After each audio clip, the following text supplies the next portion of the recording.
Hello class 10 students, we are in chapter 10 regarding light.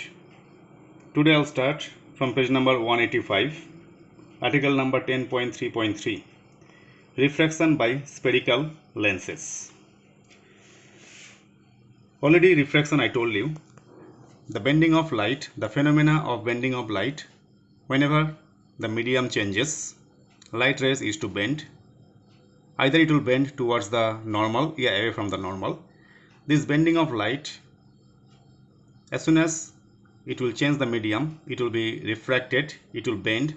That bending concept is known as refraction. Today our discussion, refraction by spherical lenses. What is lens? Definition is here. A transparent material bound by two surfaces of which one or both the surfaces are spherical, it forms a lens. That means a lens is bounded by at least one spherical surface. Now listen carefully. Spherical mirrors, already you heard.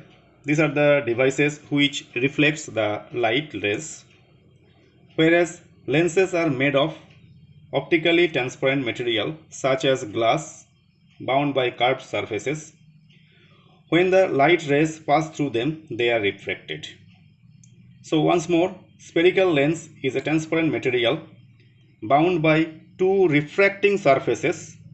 Either both are spherical like this. Yeah, sometimes one might be spherical, other might be plane. So spherical lenses comes in various forms, maybe as a double convex, plano convex, double concave, plano concave. Various forms are there, but most common form will use double convex and double concave. So this is the case. This is the respective lens, spherical lens, which is known as double convex lens. Yeah, simply it is called convex lens. This is double concave lens. Yeah, simply it is called concave lens. Now, in this convex lens, just center of the lens, middle of the lens, you can say, we can put one mark. That point you can say optical center, which to mark by O. In case of mirror, I said pole, that is P, here O for optical center. Now, since it is a part of two spherical surfaces, so this side also center will be there, that side also center will be there. This side center we are marking by C1, that side by C2. Right after optical center, with equal gapping, we are marking F1, that is first principal focus, second principal focus. Same thing this side also, F1 to F1, etc. Whenever the ray of light you are drawing through the optical center and center of curvature, this ray of light or this line you can say is known as principal axis. Now in case of convex lens, when the ray of light is going parallel to the principal axis, as soon as it will enter in the spherical lens, it will be refracted, so it will bend. When it will be refracted, it will pass through the principal focus. So all the rays of light after refraction, it will pass through the focus. All the rays of light after refraction, it will pass through the focus. So since after refraction, all the rays of light will meet at one point, we can say that they are converges at one point. Meeting at one point on the other side is known as converging at one point. That's why this convex lens is called by another name, converging lens. Whereas second case, that is your double concave lens, both side curve, double concave lens. Yeah, simply you can call concave lens. But before that, I'll tell you a little bit about definition. For convex lens, middle part is thicker, near the edge it is thinner. But for concave lens, middle portion is thinner, near the edge it is thicker.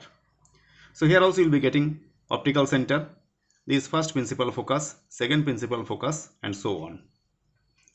When the ray of light is going parallel to the principal axis, after refraction it will go away, as if it is coming from this point F.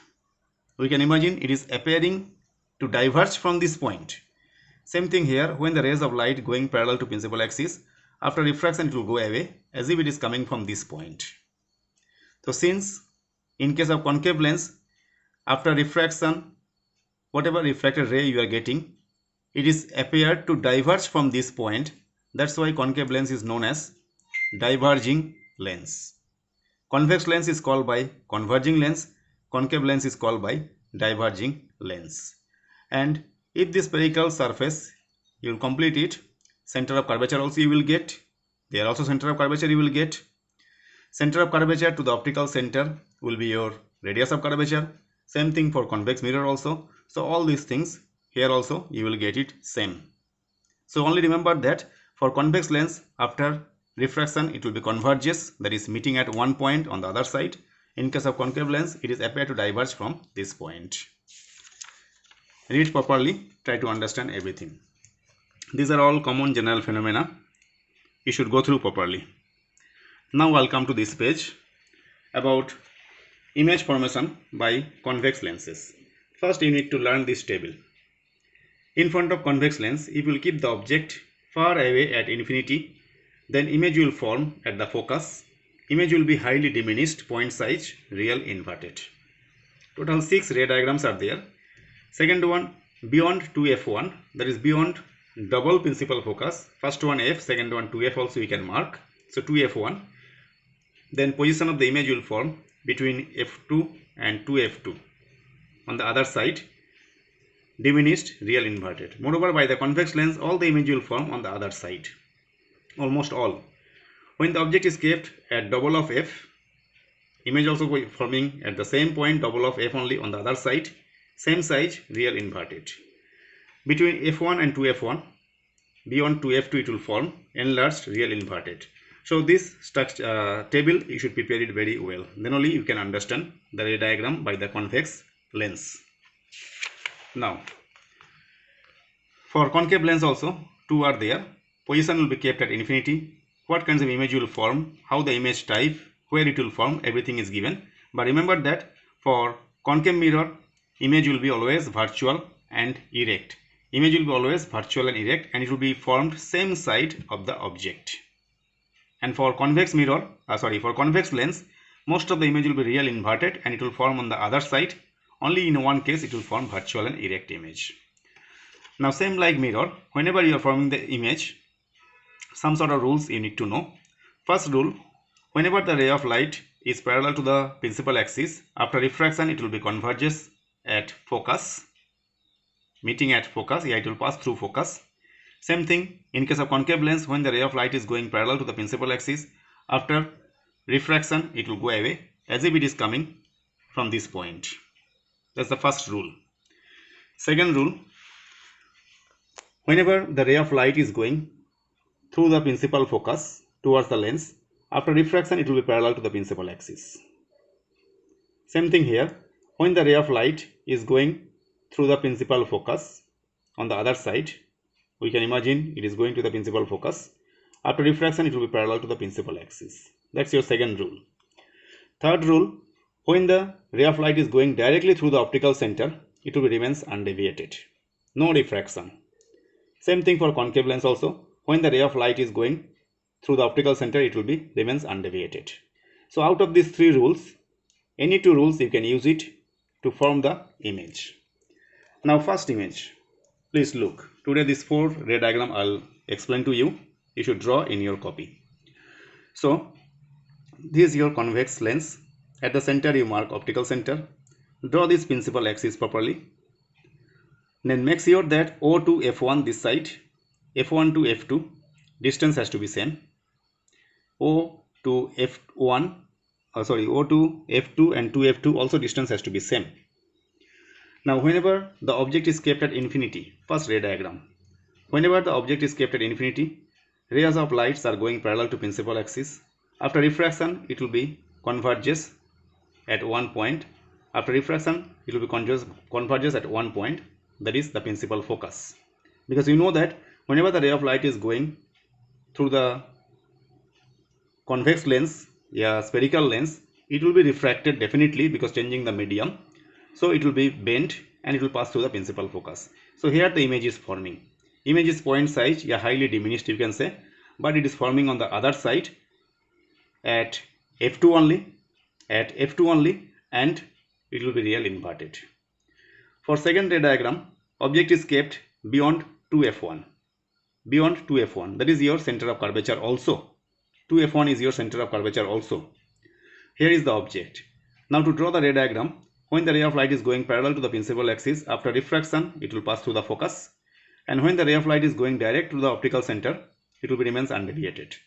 Here they are meeting. So here the image will form in opposite direction. This is the object, image is ulta. Ulta means inverted, and it is forming between f2 and 2f2, and real inverted and smaller in size.